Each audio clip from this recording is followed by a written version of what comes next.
നിലമ്പൂർ നിയമസഭാ മണ്ഡലത്തിൽ ഇന്ന് ഉപതെരഞ്ഞെടുപ്പാണ്. രാവിലെ 7 മണി മുതൽ വൈകിട്ട് 6 മണി വരെയാണ് വോട്ടെടുപ്പ് നടക്കുക. ഉപതെരഞ്ഞെടുപ്പിനായി 59 പുതിയ പോളിംഗ് സ്റ്റേഷനുകളാണ് ഏർപ്പെടുത്തിയിരിക്കുന്നത്. ആകെ 263 പോളിംഗ് സ്റ്റേഷനുകൾ ഉണ്ട്. അതോടൊപ്പം തന്നെ വനത്തിൽ 3 പോളിംഗ് ബൂത്തുകളാണ് സജ്ജീകരിച്ചിരിക്കുന്നത്. ഇതടക്കം 14 ക്രിട്ടിക്കൽ ബൂത്തുകളിൽ വലിയ സുരക്ഷാ സന്നാഹങ്ങളും ഒരുക്കിയിട്ടുണ്ട്. 10 സ്ഥാനാർത്ഥികളാണ് മത്സര രംഗത്തുള്ളത്. ആകെ 2,32,000 വോട്ടർമാരാണ് ഇന്ന് അവരുടെ സമ്മതിദാനം വിനിയോഗിക്കുക. സുരക്ഷയ്ക്കായി 1200 പോലീസ് ഉദ്യോഗസ്ഥരും ഒരു കമ്പനി കേന്ദ്രസേനയും ഉണ്ട്.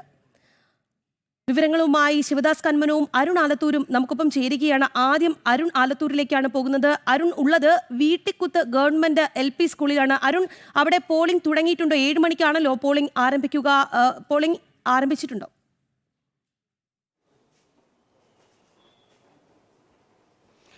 രാഖി, പോളിംഗ് ആരംഭിച്ചിരിക്കുന്നു. ഏതായാലും നിലമ്പൂർ ഉപതെരഞ്ഞെടുപ്പ് 3 ആഴ്ചക്കാലം നീണ്ടുനിന്ന വാശിയേറിയ പോരാട്ടം, തെരഞ്ഞെടുപ്പ് പ്രചാരണം. ആ പ്രചാരണത്തിന് ഒടുവിൽ നിലമ്പൂര് വിധി എഴുതാൻ പോവുകയാണ്. 2,32,000 വോട്ടർമാരാണ് ഇന്നിപ്പോൾ നിലമ്പൂരിൽ വിധി എഴുതുന്നത്. ആകെ നേരത്തെ രാഖി പറഞ്ഞതുപോലെ ആകെ 263 പോളിംഗ് സ്റ്റേഷനുകളാണ് ഈ പോളിംഗിനായി ക്രമീകരിച്ചിരിക്കുന്നത്. ഇതിൽ തന്നെ ക്രിട്ടിക്കൽ ബൂത്തുകൾ 14 എണ്ണമാണ്. 10 സ്ഥാനാർത്ഥികളാണ് മത്സര രംഗത്തുള്ളത്. സുരക്ഷയ്ക്കായിട്ട് 1200 പോലീസുകാരെ വിന്യസിച്ചിട്ടുണ്ട്. ഒരു കമ്പനി കേന്ദ്രസേനയെയും വിന്യസിച്ചിട്ടുണ്ട് എന്നുള്ളതാണ്. ഏതായാലും നമുക്കറിയാം, നിലമ്പൂരിലെ ആ പോരാട്ടം, PV അൻവർ ഇടത് പാളയത്തിൽ നിന്നും ഇടഞ്ഞ് രാജിവെക്കുന്നു. അൻവറിൻ്റെ രാജിയോടുകൂടെയാണ് ഈ തെരഞ്ഞെടുപ്പിന് നിലമ്പൂരിൽ കളമൊരുങ്ങുന്നത്.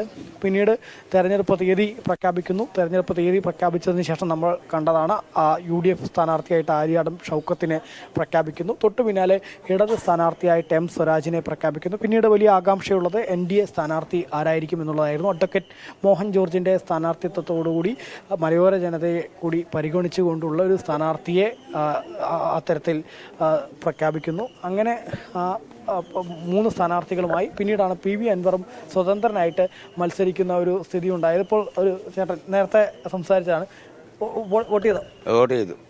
എങ്ങനെയാണ് ഈ തെരഞ്ഞെടുപ്പിന്? അത് എന്താണ് പറയാൻ പറ്റില്ലല്ലോ. തെരഞ്ഞെടുപ്പ് തുടങ്ങിയിട്ടില്ലല്ലോ, കഴിഞ്ഞിട്ടില്ലല്ലോ. കഴിയട്ടെ എന്നിട്ട് പറയാം.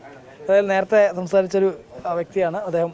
അതിരാവിലെ തന്നെ ഇവിടെ എത്തിയതാണ്. 5:30 ഇവിടെ മോക്ക് പോളിംഗ് ആരംഭിച്ചത്. 5:30 മോക്ക് പോളിംഗ് ആരംഭിച്ച് അതിനുശേഷം പിന്നീട് ഒരു 6 മണിയായതോടുകൂടെ തന്നെ ആളുകൾ പോളിംഗ് ബൂത്തിലേക്ക് എത്തുന്ന ഒരു സ്ഥിതിയാണ് നമുക്കിവിടെ കാണാൻ സാധിക്കുന്നത്.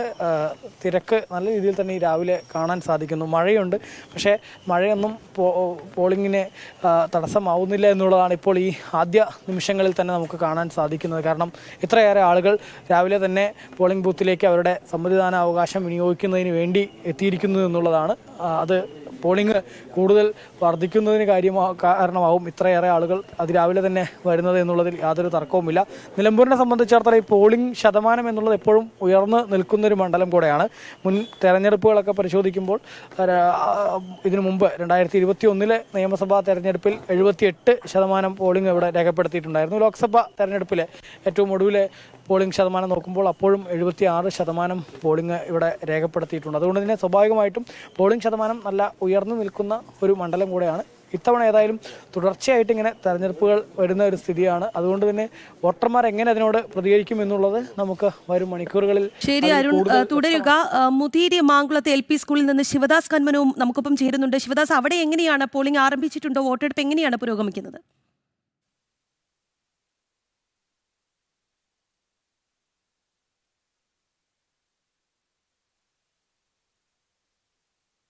ആരംഭിച്ചിട്ടുണ്ട്. കൃത്യം 7 മണിക്ക് തന്നെ വോട്ടെടുപ്പ് ആരംഭിച്ചിട്ടുണ്ട്. എല്ലാ സജ്ജീകരണങ്ങളും നേരത്തെ തന്നെ ഒരുക്കിയിരുന്നു. കൃത്യമായി എല്ലാ സംവിധാനങ്ങളും തിരഞ്ഞെടുപ്പ് കമ്മീഷൻ്റെ ഭാഗത്തു നിന്നും നേരത്തെ തന്നെ ഒരുക്കിയിരുന്നു. ഇവിടെ 5:30 തന്നെ മോക്ക് പോളിംഗ് നടന്നു. 50 മോക്ക് പോളിംഗ് വോട്ടുകളാണ് രേഖപ്പെടുത്തിയത്. നമുക്ക് ഈ ദൃശ്യങ്ങളിൽ കാണാം. ഇപ്പോൾ M സ്വരാജ്, LDF സ്ഥാനാർത്ഥി M സ്വരാജ് ഇപ്പോൾ ഇവിടെ വോട്ട് ചെയ്യുന്നതിന് വേണ്ടി ഇപ്പോൾ ഈ വരിയിൽ നിൽക്കുന്നുണ്ട്. ഏകദേശം 2,32,000 1,22,000-ഓളം വോട്ടർമാരാണ് ഈ മണ്ഡലത്തിൽ ആകെ ഉള്ളത്. അതിൽ തന്നെ ഏറ്റവും കൂടുതൽ സ്ത്രീ വോട്ടർമാരാണ് ഉള്ളത്. 1,18,000-ഓളം സ്ത്രീ വോട്ടർമാരാണ് ഈ മണ്ഡലത്തിൽ ഉള്ളത്. 1,13,000-ഓളം പുരുഷ വോട്ടർമാരും ഉണ്ട്. എന്തായാലും ഇപ്പോൾ പോളിംഗ് അല്പസമയം മുൻപ് ആരംഭിച്ചു. കൃത്യം 7 മണിക്ക് തന്നെ പോളിംഗ് ആരംഭിച്ചു. വൈകിട്ട് 6 മണി വരെയാണ് പോളിംഗ് നടക്കുക. ഇപ്പോൾ തന്നെ നമുക്ക് ഈ ദൃശ്യങ്ങളിൽ കാണാൻ കൂടുതൽ ആളുകൾ ഇവിടേക്ക് എത്തിയിട്ടുണ്ട്. കാരണം പല ജോലിക്ക് പോകേണ്ട ആളുകളും അങ്ങനെ മറ്റ് രാവിലെ അത്യാവശ്യ കാര്യങ്ങളുള്ള ആളുകളെല്ലാം തന്നെ നേരത്തെ തന്നെ ഇവിടെ ഏകദേശം 6:30-ക്ക് മുൻപ് തന്നെ ആളുകൾ ഇവിടെ എത്തിയിരുന്നു. പോളിംഗ് രേഖപ്പെടുത്തുന്നതിന് വേണ്ടി വരി നിൽക്കാൻ തുടങ്ങിയിട്ടുണ്ടായിരുന്നു. ഇപ്പോൾ പോളിംഗ് ആരംഭിച്ചു. അല്പസമയം മുൻപ് പോളിംഗ് ആരംഭിച്ചു. നമുക്ക് ഒരു വലിയ ക്യൂ തന്നെ ഇവിടെ ഈ ബൂത്തിൽ നമുക്ക് കാണാൻ കഴിയും. ഈ ഒരു സ്കൂളിൽ 4 ഇടങ്ങളിലാണ് ബൂത്തുകൾ ഉള്ളത്. ആ 4 ഇടങ്ങളിലും സ്ത്രീകൾക്കും പുരുഷന്മാർക്കുമായി പ്രത്യേകം ക്യൂ സംവിധാനമടക്കം ഉണ്ട്. അതോടൊപ്പം തന്നെ മറ്റ് ഭിന്നശേഷിക്കാർ ഇങ്ങോട്ട് വോട്ട് രേഖപ്പെടുത്താൻ വരുന്നുണ്ടെങ്കിൽ അവർക്ക് വേണ്ട സംവിധാനങ്ങൾ ഉണ്ട്. അതോടൊപ്പം തന്നെ കുടിവെള്ളവും മറ്റ് സംവിധാനങ്ങളും എല്ലാം തന്നെ ഇവിടെ ഇത്തരത്തിലുള്ള എല്ലാ ക്രമീകരണങ്ങളും സജ്ജീകരണങ്ങളും ഇവിടെ ഒരുക്കിയിട്ടുണ്ട്. ഇപ്പോൾ വോട്ട് രേഖപ്പെടുത്തി ആളുകൾ മടങ്ങുന്ന ദൃശ്യങ്ങളൊക്കെ നമുക്ക് കാണാൻ കഴിയും. എന്തായാലും കഴിഞ്ഞ 3 ആഴ്ചയിലേറെ കാലമായി ഇവിടെ നടന്ന ആ ഒരു പ്രചാരണം, ശക്തമായ പ്രചാരണമാണ് എല്ലാ മുന്നണികളും ഇവിടെ നടത്തിയിരുന്നത്. അതിൻ്റെ ഒരു അവസാന ഘട്ടത്തിലേക്ക് കടക്കുന്നു. ഇന്ന് പോളിംഗ് വൈകിട്ട് 6 മണി വരെ പോളിംഗ് രേഖപ്പെടുത്തും. അതിനുശേഷം 23-ാം തീയതി, അതായത് വരുന്ന തിങ്കളാഴ്ചയാണ് ഫലം അറിയുക. എങ്ങനെയുണ്ട് ഒരു രാഷ്ട്രീയ കാലാവസ്ഥ? രാഷ്ട്രീയ കാലാവസ്ഥ എല്ലാവരും നല്ല സ്പിരിറ്റിലാണ്. എല്ലാവർക്കും വോട്ട് ചെയ്യണം എന്നില്ല ഒരു നിർബന്ധ ബുദ്ധിയോടുകൂടി തന്നെയാണ് എല്ലാവരും വരുന്നത്. ഇന്നലെ രാത്രി കഠിനമായ മഴ ഉണ്ടായിട്ടും ഇതിനൊക്കെ തരണം ചെയ്ത് കണ്ട് ഇവിടെ വോട്ട് ചെയ്യാൻ എത്ര നേരത്തെ കാലത്ത് ഞങ്ങളൊക്കെ എത്തിയല്ലോ. അതിന് ഈ വോട്ടിങ്ങിനുള്ള സ്പിരിറ്റാണ് മനസ്സിലാക്കിയാൽ മതി. പ്രചാരണമൊക്കെ ആയിരുന്നു ഇവിടെ എല്ലാ മുന്നണികളും ശക്തമായ ഒന്നിനൊന്നും ആർക്കും ഒന്നും പ്രവചിക്കാൻ പറ്റാത്തൊരു കാലാവസ്ഥയാണ് ഇപ്പോഴത്തെ അവസ്ഥ. നല്ല പ്രചാരണം തന്നെ ഉണ്ടായിട്ടുണ്ട്, നല്ല പ്രവർത്തനങ്ങൾ ഉണ്ടായിട്ടുണ്ട്. പിന്നെ കേരളത്തിലുള്ള എല്ലാ ആൾക്കാരും ഇവിടെ തന്നെ ആയിരുന്നു. MLA-മാരായാലും മന്ത്രിമാരായാലും സ്ഥിരം ഇവിടെ തന്നെ നിന്നു. അതിൻ്റെ കൂടെ തന്നെ ജനസജീവമായിട്ട് ഉണ്ടായിട്ടുണ്ട്. സജീവമായിട്ട് തന്നെ പ്രവർത്തനത്തിൽ എല്ലാവരും ഉൾക്കൊണ്ടിട്ടുണ്ട്. രാവിലെ മഴ ഒന്നുമില്ല, നല്ലൊരു കാലാവസ്ഥ. ഇപ്പം കുറച്ച് നല്ലൊരു കാലാവസ്ഥയുണ്ട്. രാത്രിയൊക്കെ നല്ല മഴയായിരുന്നല്ലോ, ശക്തമായ മഴ ഉണ്ടായിരുന്നല്ലോ. എങ്കിലും അതിനെ വിളിച്ച് ഇത്ര നേരത്തെ കാലത്ത് ഞങ്ങൾക്ക് 6 മണിയാകുമ്പോൾ ഇവിടെ തന്നെ എത്തണം എന്നിട്ട് ആ വോട്ട് ചെയ്യണം എന്നില്ലേ, സമ്മതിദാനാവകാശം തീർച്ചയായിട്ടും ചെയ്യണം എന്നുള്ള ആവേശത്തോടാണ് ഇത് വരുന്നത്. നേരത്തെ വന്ന മറ്റെന്തെങ്കിലും തിരക്കുകൾ പറഞ്ഞാൽ എനിക്ക് 9 മണിക്കാണ് എനിക്ക് കടയില്ലത്. ഞാൻ 9 മണിക്ക് കട തുറക്കണം. അതിൻ്റെ മുന്നായിട്ട് എല്ലാം വോട്ടിങ് ചെയ്യണം. ഇനി മുന്നേ മദറിനെ കൊണ്ടുവരണം, പ്രായമായതാണ്. അതൊക്കെ തന്നെയാണ്. Okay, thank you.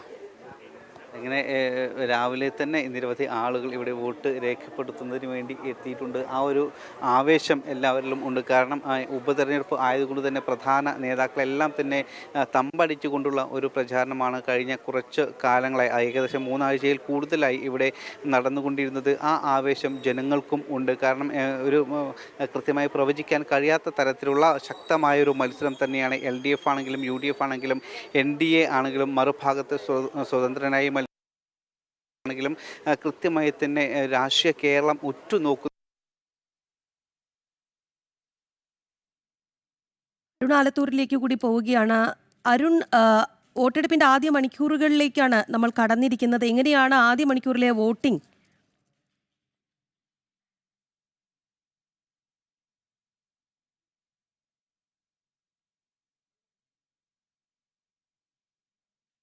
ധാരാളം വോട്ടർമാർ ഇത്രയും അതിരാവിലെ തന്നെ പോളിംഗ് ബൂത്തുകളിലേക്ക് എത്തുന്ന കാഴ്ച തന്നെയാണ് കാണാൻ സാധിക്കുന്നത്. മഴ ആദ്യം പലയിടത്തും ഉണ്ടായിരുന്നു, പക്ഷേ ഇപ്പോൾ ഒന്ന് മഴ മാറി നിൽക്കുന്ന സാഹചര്യമുണ്ട്. ഏതായാലും ജോലിക്കും മറ്റുമൊക്കെ പോകുന്ന ആളുകൾ എത്രയും വേഗം പോളിംഗ് ബൂത്തിലേക്ക് എത്തി വോട്ട് രേഖപ്പെടുത്തി മടങ്ങാനുള്ള ഒരു തിരക്കിലാണ്. ഏതായാലും മിക്ക പോളിംഗ് ബൂത്തുകളിലും ഇപ്പോൾ ഈ രാവിലെ ആദ്യ മണിക്കൂറുകൾക്ക് അടുക്കുമ്പോൾ, അല്ലെങ്കിൽ ആദ്യ പോളിംഗ് ആരംഭിച്ച് ഏതാനും നിമിഷങ്ങൾ പിന്നിടുമ്പോൾ മികച്ച രീതിയിൽ തന്നെ പോളിംഗ് പുരോഗമിക്കുന്ന ഒരു കാഴ്ചയാണ് കാണാൻ സാധിക്കുന്നത്. ഒപ്പം തന്നെ മിക്കയിടങ്ങളിലും വോട്ടർമാർക്ക് വേണ്ടി എല്ലാ പോളിംഗ് സ്റ്റേഷനുകളിലും ഈ മഴയുള്ളത് കൊണ്ട് തന്നെ പന്തലും മറ്റുമൊക്കെ ആയി ക്രമീകരണങ്ങളും ഏർപ്പെടുത്തിയിട്ടുണ്ട് എന്നുള്ളതാണ്. അവർക്ക് തടസ്സമില്ലാതെ ക്യൂ നിന്ന് പോളിംഗ് രേഖപ്പെടുത്തുന്നതിന് വേണ്ടിയുള്ള സജ്ജീകരണങ്ങൾ എല്ലായിടത്തും ഒരുക്കിയിട്ടുണ്ട്. ഒപ്പം നേരത്തെ പറഞ്ഞതുപോലെ 14 പ്രശ്ന സാധ്യത ബൂത്തുകൾ, അത്തരം ബൂത്തുകളിലും വനത്തിനുള്ളിൽ ഉൾപ്പെടെയുള്ള പോളിംഗ് സ്റ്റേഷനുകളുമൊക്കെ മികച്ച രീതിയിൽ തന്നെ ക്രമീകരിച്ചിട്ടുണ്ട്. ഇനി ഇത്തരത്തിൽ തിരക്ക് തുടരുകയാണെങ്കിൽ പോളിംഗ് ശതമാനത്തിൽ വലിയ ഇടിവുണ്ടാവാനുള്ള സാധ്യത ഇല്ല എന്നുള്ളതാണ്. പൊതുവെ ഇത്തവണത്തെ ഈ തെരഞ്ഞെടുപ്പിനെ സംബന്ധിച്ചിടത്തോളം പോളിംഗ് ശതമാനം കുറയുമോ എന്നുള്ളൊരു ആശങ്ക മുന്നണികൾക്കൊക്കെ തന്നെ ഉണ്ട്. കാരണം മുൻ തെരഞ്ഞെടുപ്പുകൾ പോലെയല്ല ഇത്തവണത്തെ തെരഞ്ഞെടുപ്പ്. നമുക്കറിയാം, ഈ നിലമ്പൂരിനെ സംബന്ധിച്ചിടത്തോളം നിലമ്പൂരിൽ ആദ്യം ലോക്സഭാ തെരഞ്ഞെടുപ്പ് നടക്കുന്നു. ലോക്സഭാ തെരഞ്ഞെടുപ്പിൽ ഇവിടുത്തെ ജനങ്ങൾ വിജയിപ്പിച്ചു വിട്ട രാഹുൽ പെട്ടെന്ന് രാജിവെക്കുന്നു. തുടർന്ന് പ്രിയങ്ക വീണ്ടും ഉപതെരഞ്ഞെടുപ്പിൽ മത്സരിക്കുന്നു. പ്രിയങ്ക തെരഞ്ഞെടുപ്പ് കഴിഞ്ഞ് ലോക്സഭയുടെ ഉപതെരഞ്ഞെടുപ്പ് കഴിഞ്ഞ് അതിനിടയ്ക്കാണ് ഈ MLA, അവർ തന്നെ ജയിപ്പിച്ചു വിട്ടിട്ടുള്ള MLA വീണ്ടും രാജിവെക്കുന്ന ഒരു സ്ഥിതി ഉണ്ടായത്.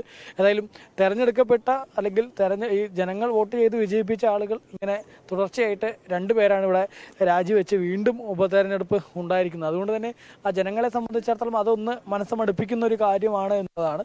ഏതായാലും അത് ഏതെങ്കിലും തരത്തിൽ ഈ പോളിംഗ് ശതമാനത്തിൽ പ്രതിഫലിക്കുമോ, അല്ലെങ്കിൽ ആളുകളെ സംബന്ധിച്ചിടത്തോളം അത് ഈ വോട്ടെടുപ്പിൽ അവർ വിട്ടുനിൽക്കുമോ എന്നൊക്കെയുള്ള ആശങ്ക മുന്നണികൾക്ക് ഉണ്ട്.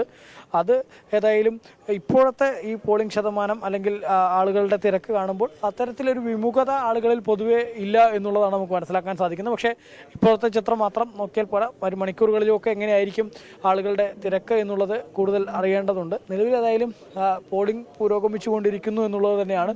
ഈ 3 ആഴ്ചക്കാലം നീണ്ടു നിന്ന വാശിയേറിയ തെരഞ്ഞെടുപ്പ് പോരാട്ടം, ആ തെരഞ്ഞെടുപ്പ് പോരാട്ടത്തിനൊടുവിൽ നിലമ്പൂരിലെ ജനത ഏതായാലും വിധി എഴുതുന്നു എന്നുള്ളത് തന്നെയാണ്. നിലമ്പൂരിലെ വളരെ പ്രധാനപ്പെട്ട കാതലായ വിഷയങ്ങളൊക്കെ ചർച്ചയായ ഒരു തെരഞ്ഞെടുപ്പ് കൂടെയാണ് ഈ തെരഞ്ഞെടുപ്പ്. കാരണം വളരെ പ്രധാനപ്പെട്ട അനവധി വിഷയങ്ങളാണ് ഈ തെരഞ്ഞെടുപ്പിൽ ചർച്ചയായത്. പ്രത്യേകിച്ച് NDA സ്ഥാനാർത്ഥി അഡ്വക്കേറ്റ് മോഹൻ ജോർജ്, അദ്ദേഹത്തിൻ്റെ സ്ഥാനാർത്ഥിത്വത്തോടുകൂടെ മലയോര ജനതയുടെ വിഷയങ്ങൾ വലിയ രീതിയിൽ BJP അല്ലെങ്കിൽ NDA ഉന്നയിക്കുന്ന ഒരു കാഴ്ച നമ്മൾ ഈ തെരഞ്ഞെടുപ്പ് പോരാട്ടത്തിൻ്റെ ആദ്യം മുതൽ അവസാനം വരെ കണ്ടതാണ്.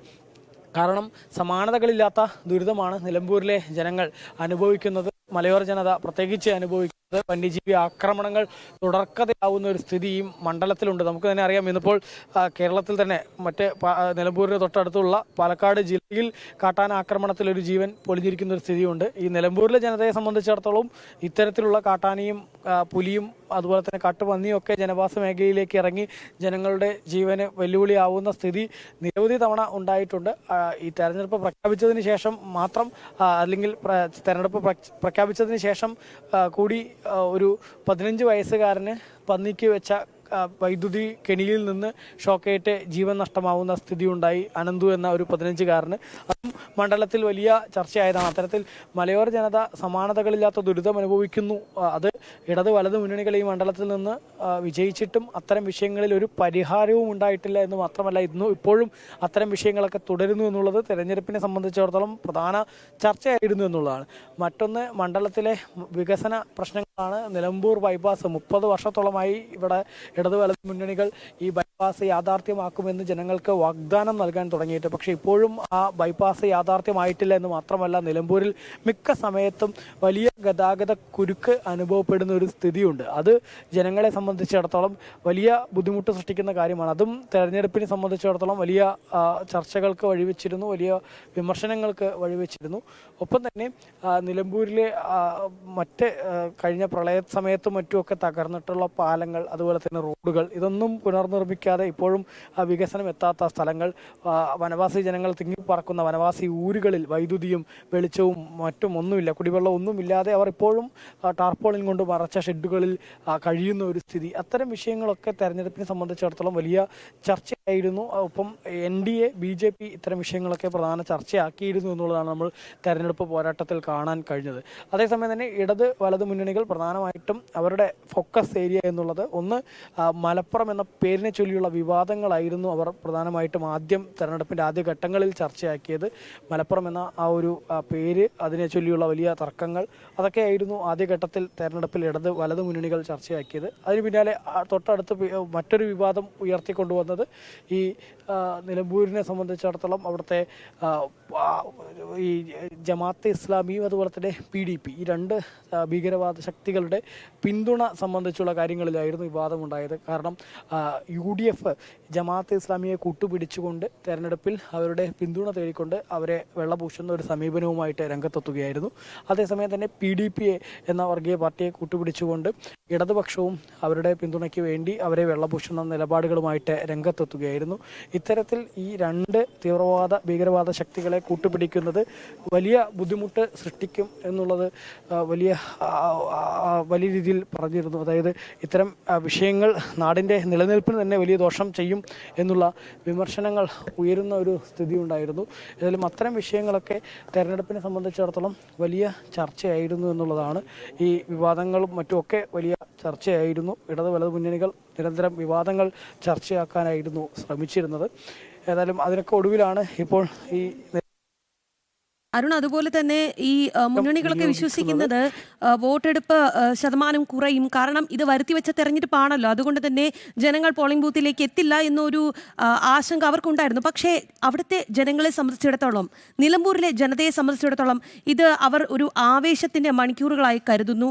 ഞങ്ങളുടെ സമ്മതിദാന അവകാശം വിനിയോഗിച്ച് ഇതിനൊരു മറുപടി നൽകണമെന്ന് അവർ കരുതുന്നു എന്ന് തോന്നുന്നു. അത്തരത്തിലുള്ള പ്രതികരണമാണ് ശിവദാസിനൊപ്പം ഉണ്ടായിരുന്ന ആ വോട്ടർ നമ്മളോട് പങ്കുവച്ചത്.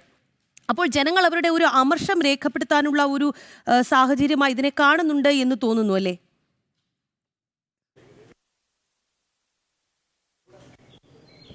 തീർച്ചയായിട്ടും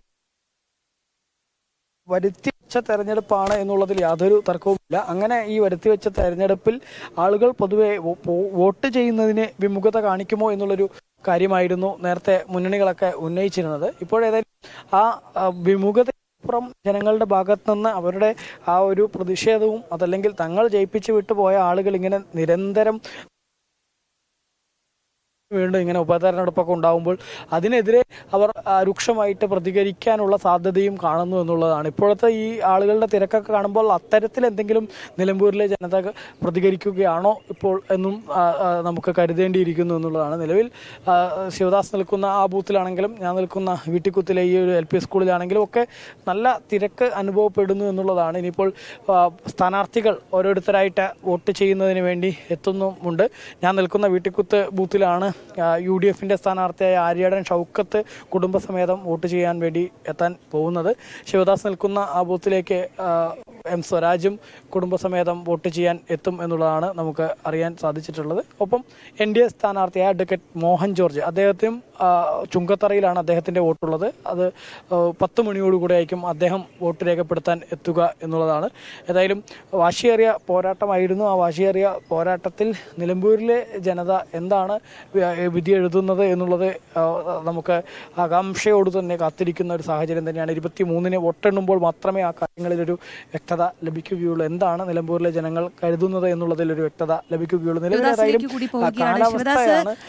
അവിടെ ഇടത് സ്ഥാനാർത്ഥി M സ്വരാജ് വോട്ട് ചെയ്തിട്ടുണ്ട്. അദ്ദേഹം കുടുംബസമേതമാണ് എത്തിയിരിക്കുന്നത്. ഒപ്പം തന്നെ NDA സ്ഥാനാർത്ഥി അഡ്വക്കേറ്റ് മോഹൻ ജോർജ് 10 മണിയോടുകൂടി ചുങ്കത്തറയിലെത്തി വോട്ട് രേഖപ്പെടുത്തും എന്നാണ് അറിയാൻ സാധിക്കുന്നത്. ഈ പ്രശ്നബാധിത ബൂത്തുകൾ 14 എണ്ണം ഉണ്ട്. അവിടെ കനത്ത സുരക്ഷ ഏർപ്പെടുത്തിയിട്ടുണ്ട് എന്ന് പറയുന്നു. ഇത് സംബന്ധിച്ച വിശദാംശങ്ങളൊപ്പം പല രീതിയിലുള്ള വിവാദങ്ങളാണ് ഈ നിലമ്പൂരിൽ പ്രതിഫലിക്കാൻ പോകുന്നത് എന്നാണ് മുന്നണികളും കരുതുന്നത്. ജനങ്ങൾ വളരെ ആവേശത്തിലാണ് എന്ന് നമുക്ക് ഇതിനു മുൻപ് വന്ന പ്രതികരണത്തിൽ നിന്ന് തന്നെ വ്യക്തവുമാണ്. ഇത് സംബന്ധിച്ചുള്ള വിശദാംശങ്ങളൊക്കെ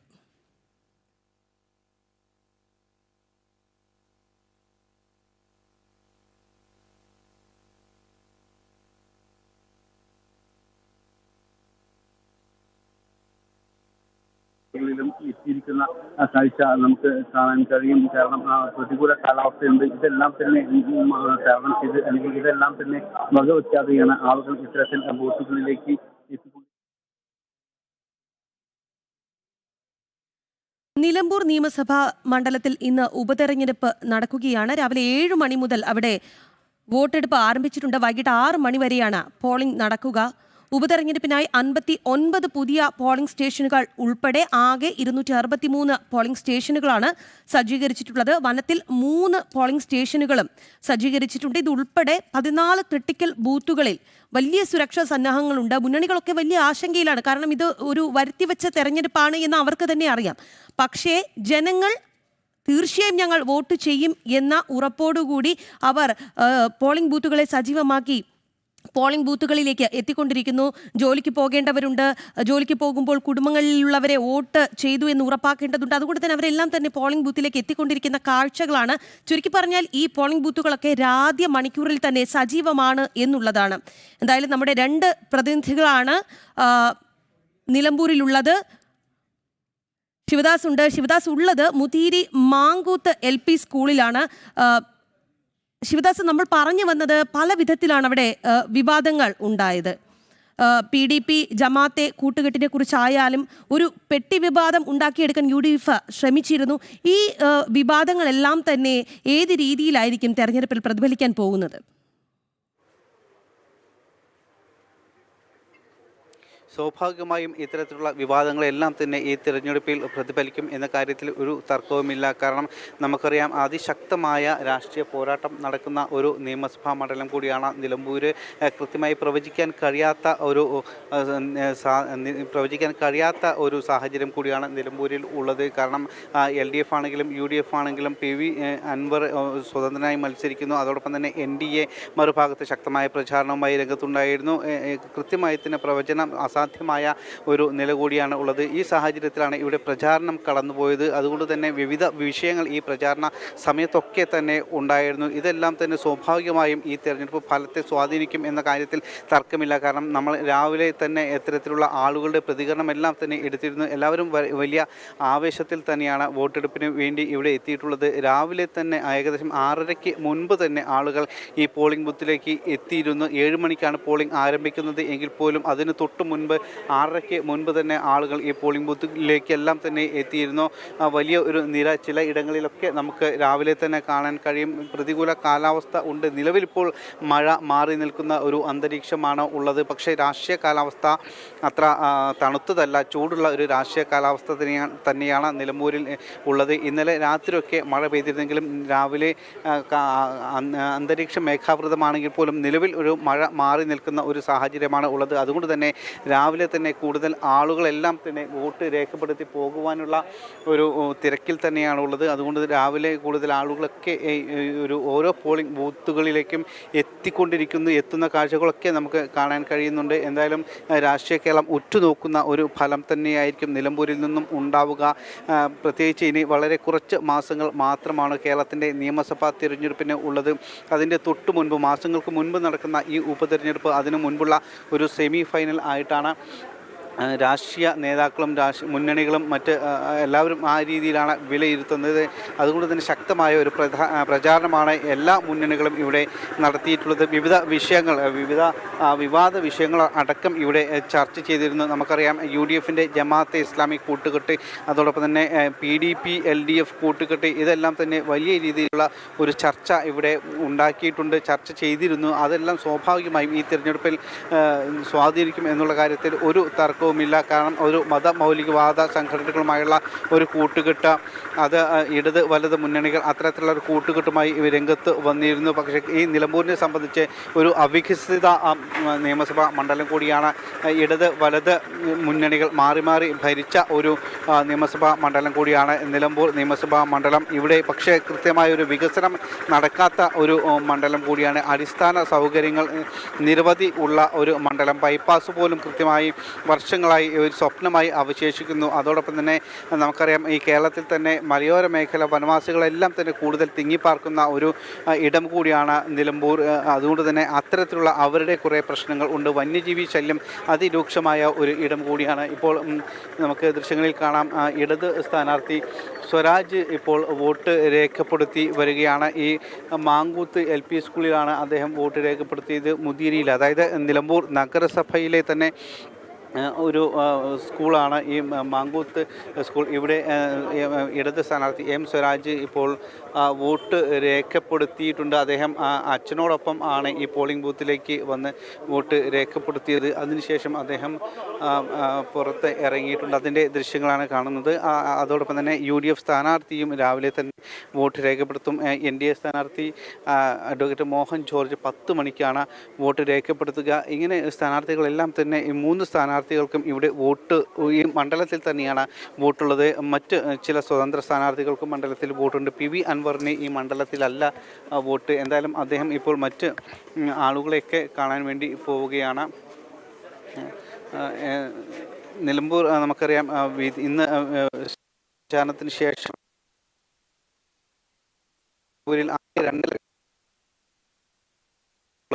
ഏറ്റവും കൂടുതൽ സ്ത്രീ വോട്ടർമാരാണ്. 1,18,000 കൂടുതൽ സ്ത്രീ വോട്ടർമാർ ഉണ്ട്. ഏകദേശം 7,000 കൂടുതൽ പുതിയ വോട്ടർമാർ ഈ നിയമസഭാ മണ്ഡലത്തിൽ ഉണ്ട്. 1,13,000 വോട്ടർമാരാണ് പുരുഷ വോട്ടർമാരായി ഈ മണ്ഡലത്തിൽ ഉള്ളത്. അതോടൊപ്പം തന്നെ 8 ട്രാൻസ്ജെൻഡേഴ്സ് വോട്ടർമാർ ഉണ്ട്. 263 പോളിംഗ് സ്റ്റേഷനുകളാണ് ആകെ ഈ നിലമ്പൂർ നിയമസഭാ മണ്ഡലത്തിൽ ഉള്ളത്. അതിൽ തന്നെ 59 പുതിയ പോളിംഗ് സ്റ്റേഷനുകൾ ഈ നിലമ്പൂർ നിയമസഭാ മണ്ഡലത്തിൽ ഉണ്ട്. 14 പ്രശ്ന സാധ്യതാ ബൂത്തുകൾ ഉണ്ട്. 11 എണ്ണം മറ്റ് പല ഇടങ്ങളിലുമായിട്ടാണ്. 3 എണ്ണം വനത്തിനുള്ളിലാണ് സജ്ജീകരിച്ചിരിക്കുന്നത്. കാരണം നമുക്കറിയാം ഒരു മാവോയിസ്റ്റ് ഭീഷണിയൊക്കെ നിലനിന്നിരുന്ന ഒരു ഇടം കൂടിയാണ്. പക്ഷേ നിലവിൽ അത്തരത്തിലുള്ള ഒരു ഭീഷണിയും ഇല്ല. മാവോയിസ്റ്റ് ഭീഷണി നിലവിൽ ഈ നിലമ്പൂർ നിയമസഭാ മണ്ഡലത്തിൽ ഇല്ല എന്നാണ് പോലീസ് അധികാരികൾ തന്നെ പറയുന്നത്. കുപ്പു ദേവരാജും അജിതയും അടക്കം ഇവിടെ നേരത്തെ വനത്തിനുള്ളിൽ വെടിവെപ്പിൽ കൊല്ലപ്പെട്ടിരുന്നു. അത്തരത്തിൽ മാവോയിസ്റ്റ് ഭീഷണി ശക്തമായി നിന്നിരുന്ന ഒരു ഇടം കൂടിയാണ്. പക്ഷേ ഇപ്പോൾ അത്തരത്തിലുള്ള ഒരു ഭീഷണിയൊന്നും തന്നെ ഇല്ല. എങ്കിലും 14 പ്രശ്ന സാധ്യതാ ബൂത്തുകൾ ഇവിടെ ഉണ്ട്. അതിൽ തന്നെ 11 എണ്ണം മറ്റ് പല ഇടങ്ങളിലും മറ്റ് 7 ഇടങ്ങളിലായിട്ട് 11 പ്രശ്ന സാധ്യതാ ബൂത്തുകളും 3 എണ്ണം വനത്തിനുള്ളിലാണ് ക്രമീകരിച്ചിരിക്കുന്നത്. അവിടെ പ്രത്യേകം സജ്ജമാക്കി ചങ്ങാടത്തിലടക്കം സഞ്ചരിച്ച് വേണം ഇത്തരം ബൂത്തുകളിലേക്ക് പോകാൻ. അവിടെ ഇന്നലെ തന്നെ ഉദ്യോഗസ്ഥരടക്കം അവിടെ എത്തി ഇതിനു വേണ്ട പോളിംഗ് രേഖപ്പെടുത്തുന്നതിന് വേണ്ടിയിട്ടുള്ള എല്ലാ ക്രമീകരണങ്ങളും ഏർപ്പെടുത്തിയിട്ടുണ്ട്. ഇങ്ങനെ കൃത്യമായി തന്നെ എല്ലാ സംവിധാനങ്ങളും ഇവിടെ ഈ ഒരു ബൂത്തുകളിലൊക്കെ തന്നെ ഒരുക്കിയിട്ടുണ്ട്. ആകെ 10 സ്ഥാനാർത്ഥികളാണ് സ്വതന്ത്രൻ അടക്കം മുന്നണി സ്ഥാനാർത്ഥികളും അടക്കം ആകെ 10 സ്ഥാനാർത്ഥികളാണ് ഈ നിയമസഭാ മണ്ഡലത്തിൽ ഇപ്പോൾ മത്സരിക്കുന്നത്. ഏകദേശം നമുക്ക് അറിയാം തുടരുക. നിലമ്പൂരിൽ വോട്ടെടുപ്പ് തുടങ്ങിയിരിക്കുകയാണ്. ആദ്യ മണിക്കൂറിൽ തന്നെ വളരെ സജീവമായി വോട്ടർമാർ പോളിംഗ് ബൂത്തിലേക്ക് എത്തുന്ന കാഴ്ചയാണ് നമുക്ക് അവിടെ നിന്ന് കാണാൻ സാധിക്കുന്നത്. നിലമ്പൂരിൽ നിന്ന് അരുൺ ആലത്തൂരും ശിവദാസ് കന്മനവുമാണ് വിവരങ്ങൾ നൽകിക്കൊണ്ടിരിക്കുന്നത്. നിങ്ങളിലേക്ക് തന്നെ മടങ്ങിയെത്താം. വാർത്തയിൽ തുടരുക. ഒരു ഇടവേള.